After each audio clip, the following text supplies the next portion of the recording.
被松绑的乌军3天时间疯狂打击，近到几公里的边陲小组，远至1700公里外俄本土均传出爆炸声，收获战果满满。法、德、荷兰、爱沙尼亚等国又开绿灯，又筹备军队，只为更好抵抗俄军。此外，在最新战报中，乌军已经掌握哈尔科夫战场主动权，而俄军为了继续保持攻势，派来车臣部队，要重新建立缓冲区。俄军能否如愿呢？精彩资讯即将开始。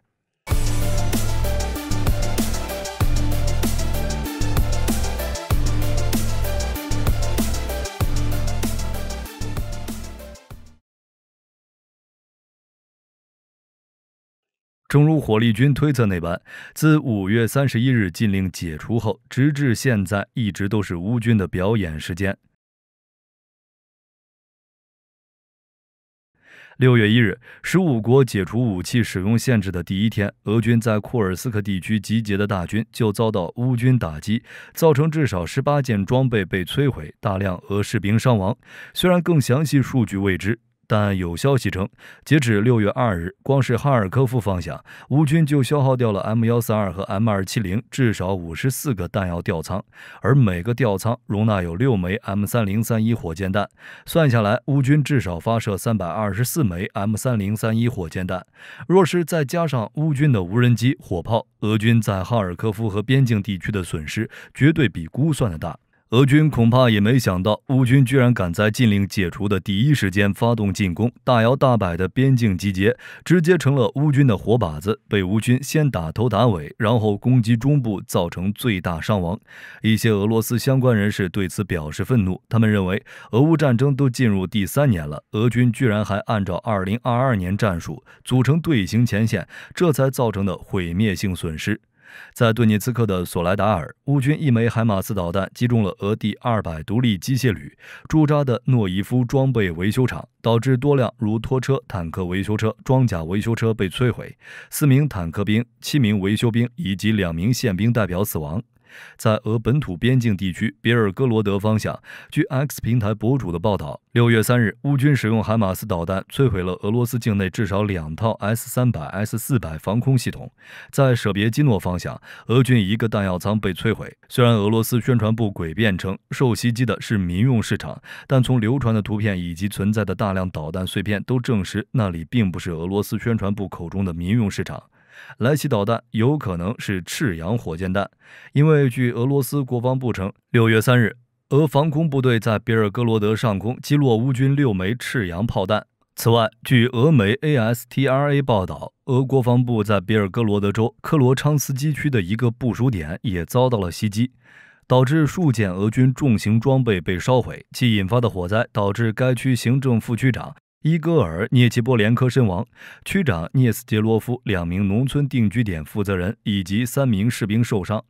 这些打击自然引发了俄罗斯的愤怒回应。据路透社报道，俄外交部副部长谢尔盖·里亚布科夫6月3日对美国发出了警告，不要误判，否则将造成致命后果。但这些并非乌军打击的全部。在远距离上，在离俄乌边境1700公里左右的乌赫塔地区，卢克石油公司的一个炼油厂发生火灾，并发生了爆炸。目前尚不清楚是乌军又一次的远程袭击，还是一次偶然的意外。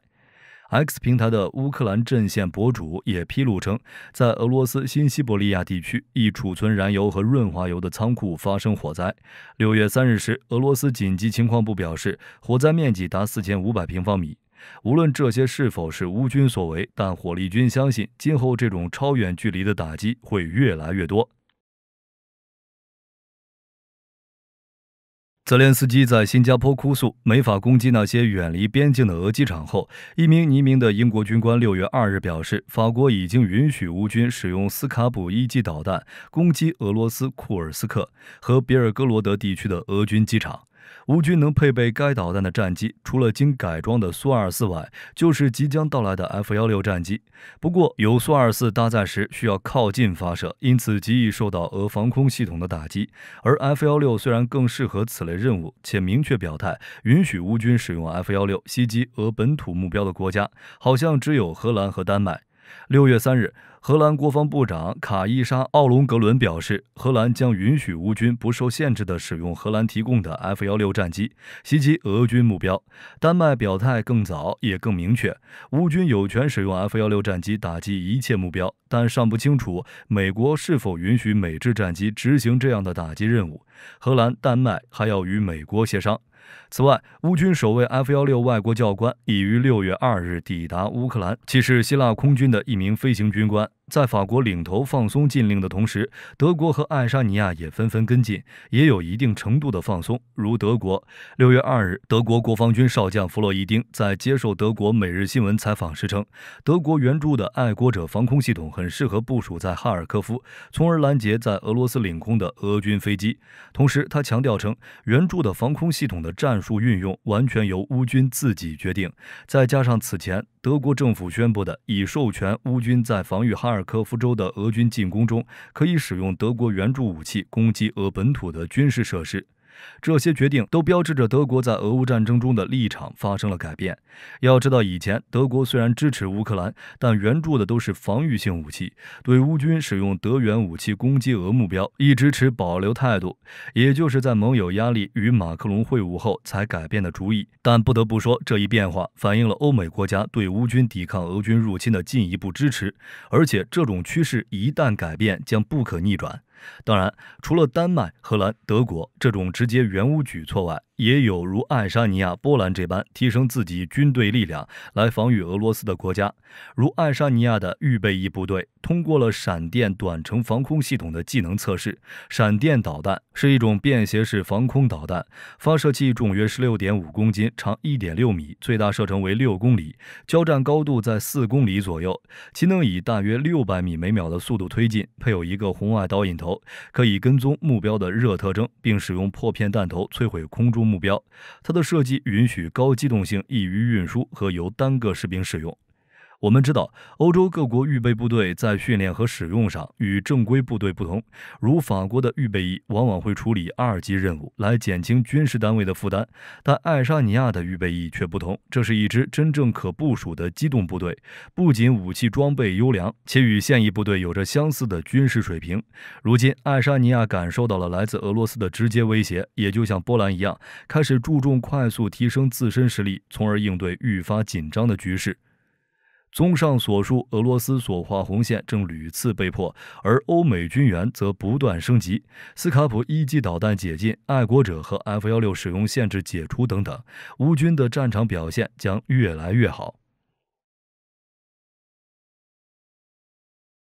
据乌克兰武装部队总参谋部6月3日晚间报告显示，当天俄军对前线乌军阵地发动了102次攻击。在哈尔科夫，双方在利普奇和沃夫昌斯克的战斗仍在继续，不过攻守双方已经发生了转变。如在沃夫昌斯克市区，乌军正在多个地点积极开展小规模的反击行动，而俄军则利用建筑物构筑坚固的防御工事，并向乌军的进攻线路投掷滑翔炸弹，试图压制乌军的攻势。由于前线战斗异常激烈，目前的视频资料较为稀缺，乌军的英勇表现可能看不到。但据俄军第1009步兵团第5连士兵安德烈耶夫称，俄军在沃夫昌斯克遭到了重大伤亡，仅1个晚上就损失了半个连队。到了第2天，100人的队伍只剩下12人，但他们仍不被允许撤退，只能硬着头皮打。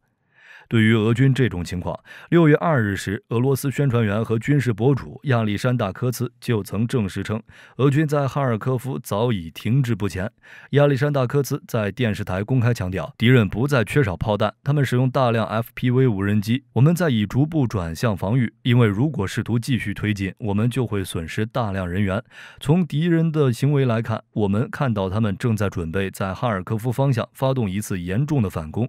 由此可见，乌军正在掌握哈尔科夫的战场主动权。如今的哈尔科夫已经成为陷阱，俄军的有生力量将继续被消灭。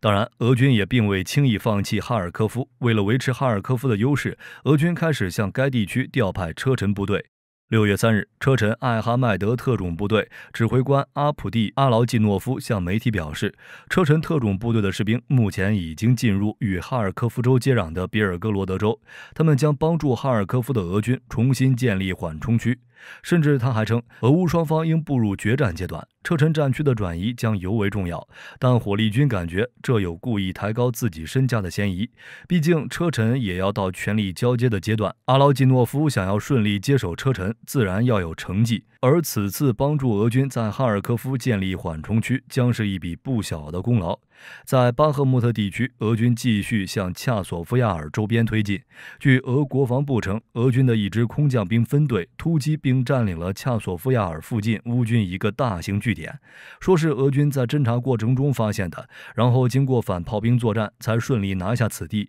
目前乌克兰方面尚未做出回应，但结合到其他平台消息以及乌军海妖特种部队在此地的坚守，火力军更愿意相信这可能又是一则假消息，或是此地仍处于灰色地带。在克里米亚方向，据英国国防部称，在乌军一系列成功袭击后，俄军又将2艘卡拉库尔特级导弹护卫舰从黑海进一步向东转移到里海。另外，乌军今年以来不断利用暴风阴影、斯卡普1G 无人机、无人艇以及现在 ATACMS 导弹，系统性打击克里米亚俄防空系统、空军基地等军事目标，并迫使大部分俄黑海舰队撤出克里米亚。加上又有北约情报的帮助，可以说乌军对克里米亚的俄军动向了如指掌。也因此，美军前欧洲司令霍奇斯将军6月3日表示，乌军已有能力且已准备好拆除刻赤大桥。但他也表示，破坏刻赤大桥后，更大的挑战在于破坏俄军新修建的铁路线。目前，俄军已经修建了一条从马里乌波尔到克里米亚的铁路线，来代替刻赤大桥。火力军认为，不出意外，俄军新修建的铁路线将会成为乌军无人机和火炮的新攻击目标。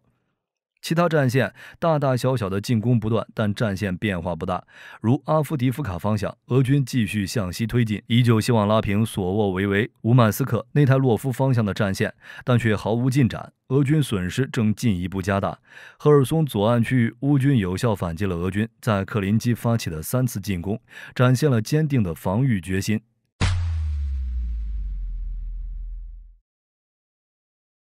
根据相关报道，5月28日，乌克兰总理丹尼斯·施米哈尔宣布，由捷克牵头为乌克兰采购火炮的协议成功筹集到了超过16亿欧元，这将能够为乌克兰提供来自欧盟国家的近100万枚炮弹，用来加强乌克兰应对俄罗斯侵略的防御。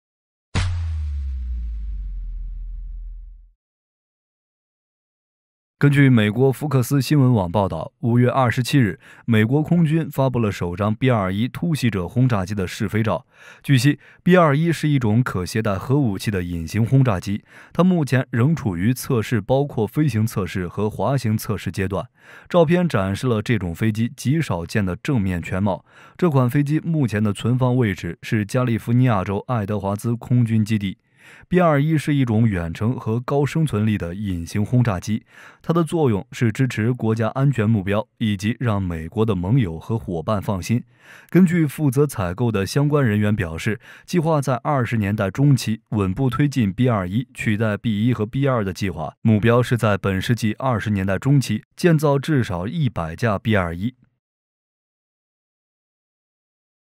根据相关报道，5月27日有消息称，已经确认加拿大政府将购买16架 F-35战斗机。这次购买将由当前的联邦提供资金，但由于生产延迟，预计要到2026年才能开始交付。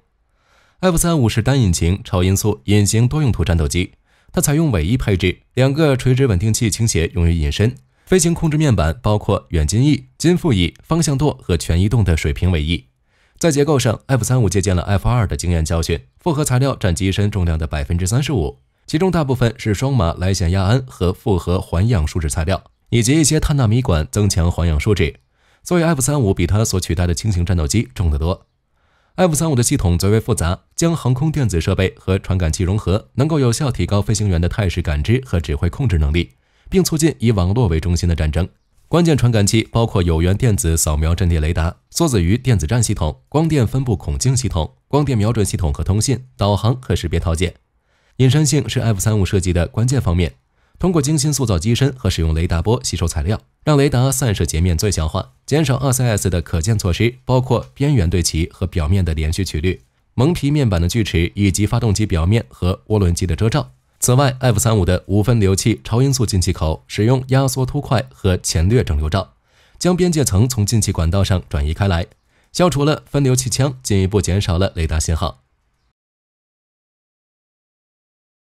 以色列的铁穹系统是由拉斐尔、IAI 和雷神公司共同建造。通过在实战中的数据分析，铁穹导弹无人机的巡航导弹在防御方面表现突出。这个系统的核心是塔米尔拦截器，是一种高度敏捷和精确的导弹，并且相对于其他相关武器来说，它更为便宜，能够有效地节约防空导弹的成本。考虑到无人机的重量和尺寸，塔米尔可以安装在战斗机上响尾蛇导弹所在的位置，多发射架可以扩大某些战斗机的运输选择，尤其是 F-15。由于塔米尔具有主动雷达导引头和数据链，因此可以快速地与多个目标交战。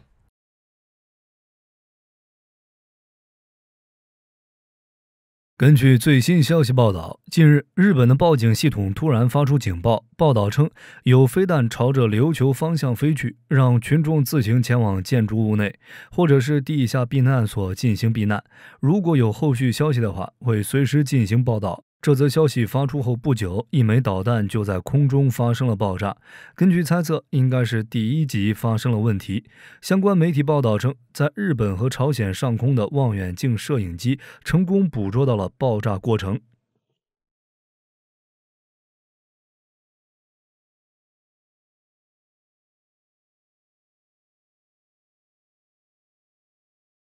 根据最新报道，近日，美国国防部发布消息，摩洛哥皇家武装部队艾布拉姆斯 M1A1SA 坦克排在2024年非洲雄狮演习中与美军进行了双边训练演习。M1A1SA 坦克是由通用动力陆地系统公司为了应对现代装甲的地面战进行设计的，它也是目前现役的最重坦克之一，它的重量近 73.68 短吨，约合 66.8 公吨。这一款坦克在设计之前，向美国装甲部队引入了好几种现代化的技术，其中包含了多燃料涡轮发动机、复杂的乔巴姆复合装甲、计算机火控系统、爆炸舱独立弹药存储以及 NBC 对机组人员的安全保护。这款坦克不仅防御力可观，攻击力也是相当的惊人。它可以在超过8200英尺约2500米的范围内击毁其他坦克。超远的击杀距离可以让这款坦克在进入其他坦克的攻击射程之前进行率先攻击。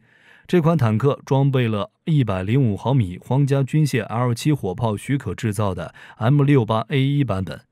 这款坦克装配的乔巴姆装甲是首个使用这种先进装甲的装甲车。这种装甲是由金属和陶瓷板排列而成。这款坦克进行的演习是非洲狮2024演习的一部分。